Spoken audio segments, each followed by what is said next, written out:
On est, comme on le prend, soit à l'entrée de la région Centre, soit à la sortie de l'Île-de-France.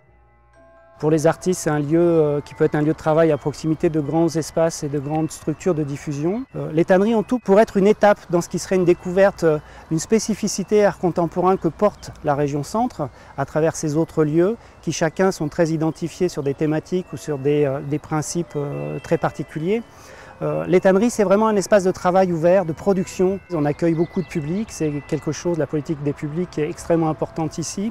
On essaye de s'adapter à chaque fois à la nature de ces publics en fonction de leur temporalité, en fonction de leur éloignement, pour créer des temps de rencontre qui soient plus ou moins courts, plus ou moins longs. Il y a une volonté en même temps de rendre compte de ce qui est une réalité de ce territoire. Historiquement, beaucoup d'artistes sont venus, sont passés, se sont installés sur ce territoire parce qu'on est à 1 heure de Paris, parce qu'on pouvait trouver et on trouve encore des beaux espaces de travail. Le centre d'art est entouré d'un parc de sculptures, on peut s'y promener, on peut déambuler, on peut venir déjeuner, on peut venir se documenter.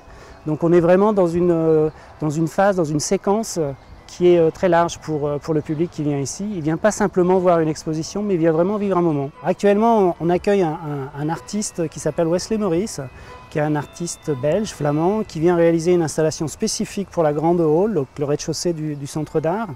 C'est un artiste qui questionne beaucoup les conditions dans lesquelles le regard se construit, que ce soit en lien avec une scénographie d'exposition, mais que ce soit aussi dans les espaces publics. Et dans le centre d'art, il propose une installation qui va être assez ludique dans la mesure où on va pouvoir la moduler en fonction des actions qui vont pouvoir s'y développer et qui vont donner à penser cette relation très étroite entre le cadre dans lequel est perçue une œuvre et la réalité des œuvres.